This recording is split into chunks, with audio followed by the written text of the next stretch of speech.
Bonjour à toutes et à tous et bienvenue sur TV Sèvres-et-Maine. Cette fois, les vacances sont terminées. Nous reprenons donc le cours de nos émissions, particulièrement le cours de celle-ci, Les gens d'ici, où vous le savez, nous rencontrons et nous vous faisons rencontrer des gens emblématiques de notre région du beau vignoble nantais. Émission depuis l'Auberge de la Contière, qui est notre partenaire, l'Auberge de la Contière à Valette, route du Landreau, la meilleure auberge d'ailleurs et le meilleur restaurant de la route du Landreau. Il faut dire qu'il n'y en a pas d'autres. Notre première invitée aujourd'hui, nous recevons Madame Nicole Lacoste, qui est le maire de Valette.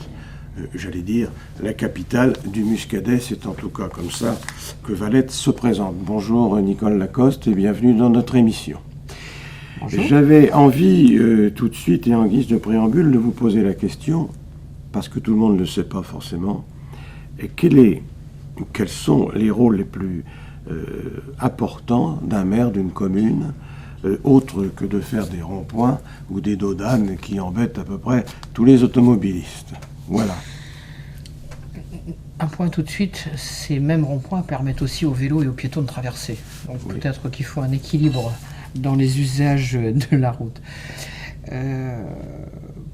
Pour répondre à notre question, il faut se mettre à la place d'un maire. Un maire, c'est un citoyen qui, tout d'un coup, accepte de prendre des responsabilités et de travailler au service de sa commune.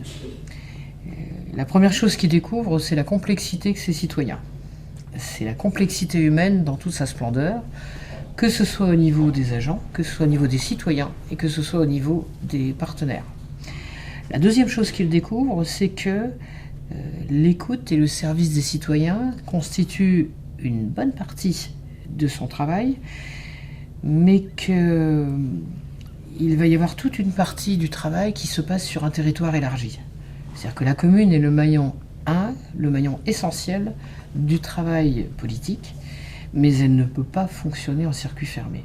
On n'a jamais vu une commune florissante sur un territoire sinistré.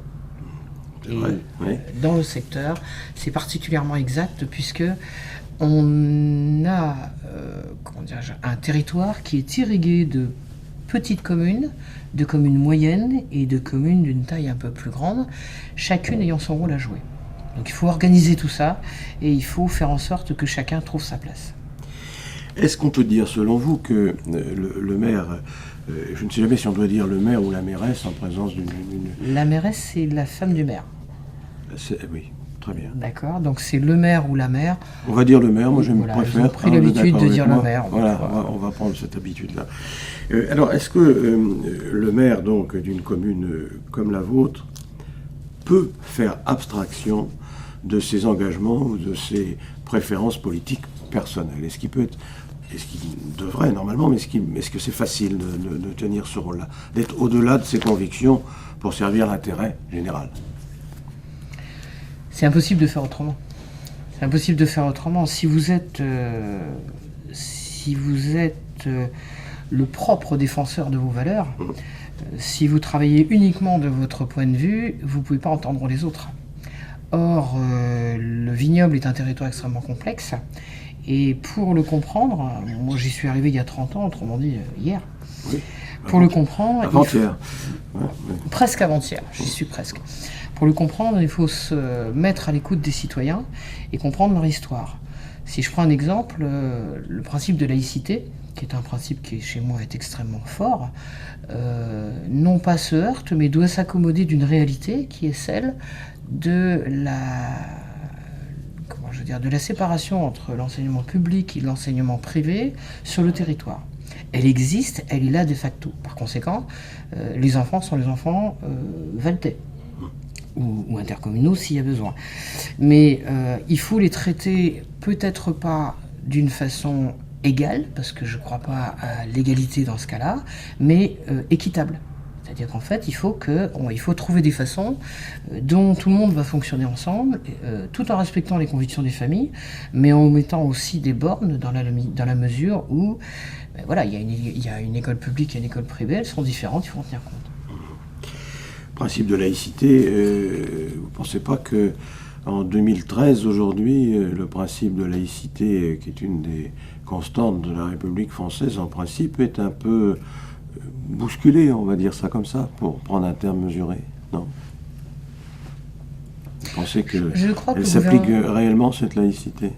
Je crois surtout qu'elle n'est pas comprise. Et je crois aussi que la laïcité va de pair avec, quelque part, ce que j'appelle la morale républicaine. C'est-à-dire qu'en fait, on a fini par confondre laïcité et droit des laïcs, ce qui n'est pas tout à fait la même chose. Et je pense qu'il faut repenser les choses à partir des enfants. C'est-à-dire que de la même façon que pour moi la laïcité c'est la tolérance, mais que cette tolérance s'accompagne de droits et de devoirs pour tout le monde, qui soient les mêmes. De la même façon, l'éducation des enfants doit se faire sur un point de vue global, général et propre à tous. Or, l'éducation nationale, le ministère de l'Instruction publique dont vous parliez, n'est pas là... C'était mieux comme, pardonnez-moi, la terminologie était instruction différente. publique plutôt qu'éducation nationale. C'est un propos personnel. Je crois que comment dirais-je, l'école a toute sa place pour éduquer, pour instruire et pour éduquer les enfants, mais qu'elle ne peut pas le faire seule et qu'il faut s'appuyer sur des fondamentaux qui soient les mêmes pour tout le monde. Si donc nous pouvions réintégrer ces principes de morale publique, moi je travaille comme professeur, j'ai affaire à des post-adolescents, c'est-à-dire des 18-20 ans. Je m'aperçois que quelquefois, pour certains d'entre eux, la frontière entre le bien et le mal, entre la réalité et la fiction, elle est un peu floue. Donc c'est peut-être là qu'il y a des choses à faire et à faire d'urgence. Voilà. Il me semble que c'est bien parti. Bon, eh bien écoutez, on vous écoute attentivement. Et Nicole Lacoste, c'est un nom prestigieux. Vous savez, les gens connaissent Lacoste, le grand sportif, le tennisman, qui a inventé les petites chemises avec les petits crocodiles. Voilà, alors ça, c'est un Lacoste. Vous voulez dire qu'il a surtout, quand je dis la maison Lacoste, a été la première à mettre en place les produits dérivés de façon extrêmement efficace. Voilà, c'est ça que je voulais dire. Alors, bon. Et puis là, il y a eu un autre Lacoste que vous devez connaître sans doute. Je veux parler de Robert Lacoste, qui était socialiste et gouverneur général de l'Algérie dans le temps. C'est d'ailleurs lui qui avait participé à mobiliser le contingent français pour aller là-bas, en Algérie. Déjà, c'est curieux, déjà les socialistes avaient des tendances belliqueuses, voulaient faire la guerre tout le temps, en Algérie, en Libye, au Liban, et en Syrie, etc. Non, vous n'êtes pas de famille avec ces deux Lacoste-là? Non. Bon. Et quand bien même, voilà, c'est le nom de mon mari, donc oui. C'est un nom qui n'est pas d'ici, c'est pour ça qu'il surprend un peu, parce qu'il est du Cantal, oui. Où là-bas il est aussi fréquent que d'autres noms par ici, oui, que je ne citerai pas pour ne pas faire de favoritisme, mais voilà, c'est un nom comme un autre, c'est le nom que je porte. Quand vous dites belliqueux, autant, effectivement, j'ai trouvé que sur la Syrie, l'aval de l'Assemblée nationale eût été nécessaire. Autant sur le Mali, on peut reconnaître au gouvernement le fait d'avoir été vite et bien. Et il me semble que les circonstances n'étaient pas les mêmes, et que dans un cas, ce qui a été décidé très vite et fait efficacement, oui, l'a été à bon escient. Dans le deuxième cas, il faut sans doute que la représentation nationale puisse s'exprimer. En tout cas, c'est mon point de vue. Je disais ça pour vous embarrasser. J'ai bien compris. Bon, très bien. Et donc, pas de liaison entre tous ces Lacoste-là. Très non. Bien. Et je voudrais qu'on parle un petit peu maintenant du Sénat, et qui vient de nous annoncer qu'ils avaient fait un amendement pour sauvegarder en quelque sorte quelques cumuls de mandats, alors que le président de la République avait dit Urbi et Torbi que le cumul des mandats n'était pas une bonne chose. Alors qu'est-ce que vous en pensez? Je vous rappelle que le président du Sénat, mais vous le savez mieux que moi, est socialiste. Oui, mais il est aussi sénateur. Oui. Bien. Ah bon, très bien. Oui, ça j'avais noté. Parce que vous pensez que c'est pas la même chose. Non, je pense qu'il s'agit là d'un baroud d'honneur. On sait bien que dans le va-et-vient législatif, c'est l'Assemblée nationale qui aura le dernier mot. Bon, on sent que la France est à un moment où il faut changer les choses. Nous sommes le dernier pays à avoir aussi peu d'élus et des élus avec autant de responsabilités. C'est pas possible de continuer comme ça. Personnellement, j'ai soutenu le non-cumul des mandats. J'irai même plus loin. Je crois que dans la même fonction, il faudrait au bout d'un moment s'arrêter. Oui. C'est-à-dire que un maire qui... Je parle pour moi là. Hein. Oui. Je crois qu'un maire qui a fait 2 mandats devrait se poser la question de savoir comment on va former celui ou celle, bien entendu, qui pourra se présenter devant les électeurs. Et pourquoi pas utiliser ce qu'il a appris durant un mandat, parce que c'est une drôle de formation continue, je vous promets. Utiliser donc ce qu'il sait maintenant pour travailler à d'autres niveaux. Mais voir la même personne sur un mandat, que ce soit de maire, de conseiller général ou 4, 5 mandats, est-ce que ça a encore du sens à notre époque? J'ai un doute. Oui, et pourquoi est-ce que, je ne sais pas, je dis peut-être une bêtise, pourquoi est-ce qu'en effet, un candidat ne pourrait-il pas se présenter à une fonction élective précise, imaginons député, et puis se présenter à une autre élection, si une autre élection le séduit après, pourquoi pas, mais à ce moment-là, abandonner la précédente. Est-ce que ce ne serait pas possible de réaliser un schéma comme ça, qui serait donc un non-cumul de mandat, mais aussi un choix? Je sais pas, un maire, un jour, peut dire, écoutez, moi je préfère être sénateur que maire, je me présente, et si je suis élu, je laisse tomber mon poste de maire. La formalité, ce sont les élections tout de même. Oui. Ce sont tout de même les citoyens qui choisissent, mais c'est vrai que moi je l'envisage assez comme ça. Bon, je me suis engagé là à solliciter auprès de mes compatriotes un 2e mandat, mais j'ai prévenu mon équipe que je ne souhaitais pas envisager une carrière de maire. Voilà. Ça n'est pas ma vision. Pour autant, compte tenu du travail qui a été fait là, depuis 4 ans, où on a été quelques-uns à beaucoup s'investir sur la fusion des 4 communautés de communes, je me dis que les éléments que l'on a acquis, les éléments de connaissance du territoire, etc., voilà, est-ce qu'on les transmet, qu'est-ce qu'on en fait, comment on les utilise? Il me semble qu'il y a encore beaucoup de travail. Pour autant, eh bien, si je prends par exemple les communautés de communes, est-ce qu'il faut que ce soit toujours un maire qui soit président d'une communauté de communes? Est-ce qu'on peut gérer autrement? Je crois qu'il va falloir se poser des questions, c'est vrai. Oui. Et pour autant, il faut bien que tout ce monde-là se parle sans passer son temps en réunion. Oui. Alors vous avez répondu dans votre propos à une question que je ne vous ai pas posée, mais j'allais le faire, comme ça va m'éviter de le faire, on va gagner un peu de temps, si j'ai bien compris. Et vous êtes de nouveau candidate pour les élections municipales de mars 2014. Oui, je l'avais annoncé il y a déjà 1 an, compte tenu des bouleversements qui ont émaillé le parcours de la municipalité de Valette, qui sont à mon avis des éléments logiques, il ne faut pas chercher midi à 14h.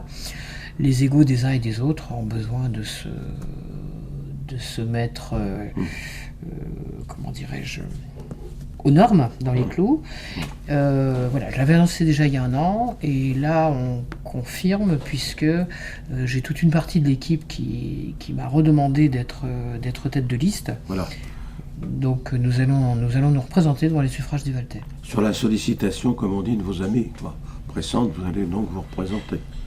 Je crois que c'est toute l'équipe qui a commencé un travail sur Valette de repositionnement, repositionnement physique, puisqu'on a retourné la ville vers la rivière, et repositionnement de structure, puisqu'on a profondément modifié les façons de faire, pour arriver à préparer Valette à son devenir, c'est-à-dire le devenir d'une ville de 10 000 habitants. Et je crois qu'on n'a pas fini le travail, et que tous, une grosse majorité de l'équipe qu'on est à l'heure actuelle veut en fait achever en quelque sorte cette première phase et en démarrer bien entendu une deuxième.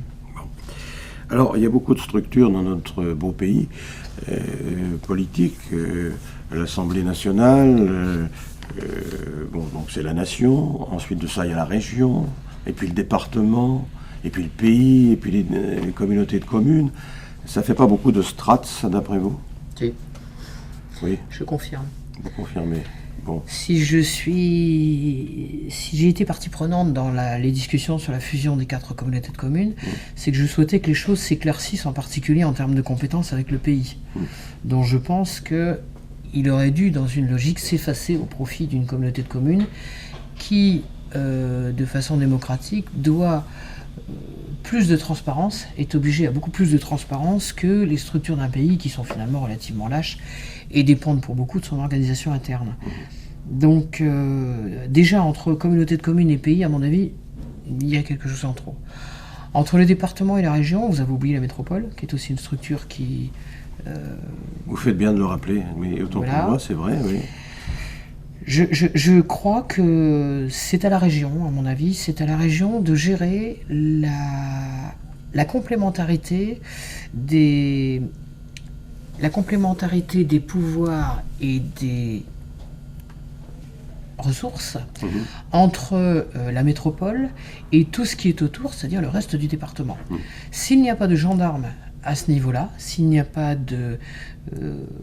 d'endroit où l'on puisse se poser autour d'une table et décider ensemble, on va aller à une confrontation qui peut générer des incompréhensions, des rancœurs sur le fait d'avoir une métropole florissante, j'en parlais tout à l'heure, une métropole florissante sur un territoire déserté.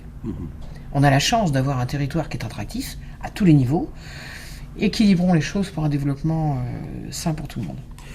Vous avez un collègue maire qui avait une opinion particulière s'agissant de la région et des représentants régionaux. Par exemple, il pensait, je suppose, qu'il aurait été bien que les conseillers régionaux soient d'un autre camp politique que ceux actuels. Non ? Quelle est votre réaction là-dessus ? C'est une façon de concevoir la démocratie un peu particulière. Mais c'est vrai que je souhaiterais, moi, qu'il y ait un conseiller régional de gauche sur le secteur qui puisse porter la voix du territoire et qui puisse... je crois que la région n'est pas faite pour que chacun défende son précaré. Elle est faite pour organiser. Les structures de la région sont faites pour organiser. Et c'est vrai qu'en termes de développement économique, ou en termes, un élément qui m'intéresse énormément, c'est le transport, il faut qu'on ait des interlocuteurs qui viennent... Pardonnez-moi, vous parlez des transports routiers ou ferroviaires? Tous. Oui. Tous. Pas des transports amoureux, non? Non, pas vraiment, c'est pas l'objet. Mais je pense que oui, c'est la région et l'échelon qui doit organiser le territoire pour moi. Oui, mais... C'est-à-dire qu'il faut systématiquement qu'il y ait des opposants à la majorité. Voilà, non, pour moi, ce sont les citoyens qui choisissent. Oui, mais les gens d'en face pourraient vous rétorquer que, oui, d'accord, pourquoi pas un conseiller régional de gauche, en quelque sorte, mais ils pourraient vous dire aussi, ce serait bien que nous ayons des conseillers généraux de droite un peu plus que ça, non? Parce que la gauche a la majorité... Personne n'a empêché, je pense, qui que ce soit de se présenter au nom de la droite sur le secteur. Oui. J'étais quand même suppléante de René Baron en 2008. Oui, Il me semble bien que nous avons affronté quelqu'un qui n'avait pas forcément les mêmes valeurs. Bon. Non? Si, sans doute. Sans doute. Si, puisque c'était M. Paul Dallon qui à l'époque était candidat. Dites, il y a une grande nouvelle, il y a un grand lycée qui a été inauguré ces jours-ci, à Clisson. Ça vous fait pas un peu de peine qu'il ne soit pas à Valette? Vaste débat. Vous touchez là un problème qui est quelque chose de douloureux au niveau des Valettais, c'est clair. Oui, on leur a fait croire, j'insiste, pour dire, on leur a fait croire qu'ils auraient un lycée et que ce lycée serait le lycée du secteur. Quand je dis on leur a fait croire, je sais, j'ai les éléments pour cela, que dès le départ, ce lycée n'était pas voué à rester en place. Soit il aurait fallu de toute façon le déplacer. La ville de Valette avait effectivement un terrain à disposition, mais qui n'était pas ni desservi ni aménagé de façon correcte. En 2008, s'est posé la question de dire est-ce qu'on continue la guerre des clochers ou est-ce qu'on arrête ? Moi, ma théorie, c'est que pendant que 2 communes se battaient pour avoir un lycée public, le lycée privé de Gorges a engrangé une classe de plus par an. Une classe de plus par an. Donc voilà, la municipalité de Valette, je crois, a pris ses responsabilités en disant il n'est pas possible de continuer à se battre comme ça. Donc, mettons-nous autour d'une table, acceptons le verdict de la région une fois que l'enquête, vous savez qu'il y a eu une enquête qui a été faite par l'inspection académique et la région conjointement, et arrêtons de regarder dans notre cours, parce que c'est vrai que Valette s'agrandit, mais c'est vrai que de l'autre côté on a Aigrefeuille, on a aussi un certain nombre de communes qui s'agrandissent. Voilà, le lycée de Clisson, il est magnifique, il suffira pas. Il y en a un autre de prévu à Carquefou, mais on voit bien que je crois que le président Ousquissiette a parlé de 13 000 élèves à recevoir en plus. 13 000 étudiants pour les jours, voilà. Pour les années à venir, en effet. Oui. C'est pas pour rien qu'on parle d'étudiants. C'est aussi que je suis moi-même prof en BTS, et ces structures sont destinées à recevoir des étudiants, c'est-à-dire des gens qui vont jusqu'à Bac plus 2, qui vont sur une spécialisation et qui constituent les forces de vivre de demain. Donc si l'on veut que se développe l'apprentissage et des cycles courts d'études professionnalisantes, il faut construire des bâtiments. Très bien, c'est bien noté. Alors je prends notre confrère l'hebdo de Sèvres-et-Maine que nous avons ici. La moitié des maires arrêtent dans notre région.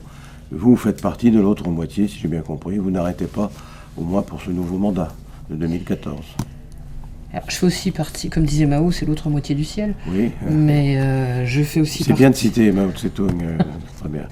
Au niveau des femmes, il avait un peu d'avance, pas partout. Hein. Oui, non. Mais les Chinois sont à la mode. Je pense que tout à l'heure, on a parlé de cumul de mandats. Oui. Dans les collègues qui arrêtent, il y a un certain nombre de gens qui ont fait 4, 5 mandats, 3, 4 mandats. Je salue leur courage et leur dévouement, parce que c'est quelque chose qui n'a pas dû être simple. Dans les dernières années, on a vu se complexifier la fonction. On a vu justement entre la communauté de communes et pays, c'est 30% du temps. Hein. Et j'ai pas parlé du reste, etc. Donc on a vu se complexifier la fonction, que des collègues arrêtent en disant bon bah moi c'est plus forcément mon truc, ou bien j'ai formé d'autres gens maintenant, voilà. J'ai des collègues qui sont très mal à l'aise avec Internet. Est-ce qu'à l'heure actuelle, il est possible de travailler sans les outils numériques ? Voilà, il y a des tas de choses qui font que, et je pense qu'on doit respecter leurs décisions. Après, moi j'ai découvert quelque chose qui me passionne. Oui. C'est extrêmement intéressant de travailler sur l'avenir, travailler sur le futur, entendre les Valtais.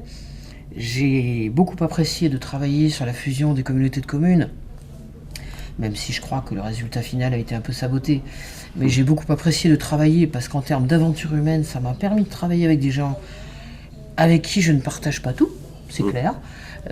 D'apprendre que derrière des idées très figées, très bloquées, se cache quelquefois une méconnaissance de ce qui peut bouger.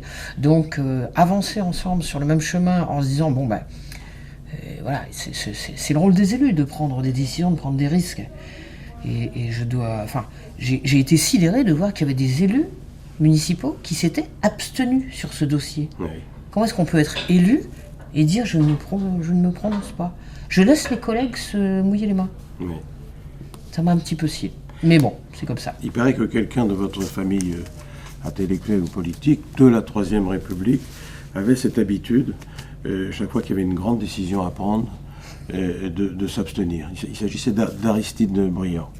Et Clémenceau disait « Laissez partir Briand, il court s'abstenir ». Voilà. Hein. Merci en tout cas Nicole Lacoste d'avoir été notre invité. Nicole Lacoste, pardon, qui n'a rien à voir avec le tennisman, qui sera de nouveau candidate en 2014 et qui est contre le cumul des mandats. C'est bien ça ? C'est bien ça. Merci. Et nous étions, je vous le disais tout à l'heure, depuis l'auberge de la Conquière à Valette. Et puis rendez-vous le mois prochain. Bonsoir à tous.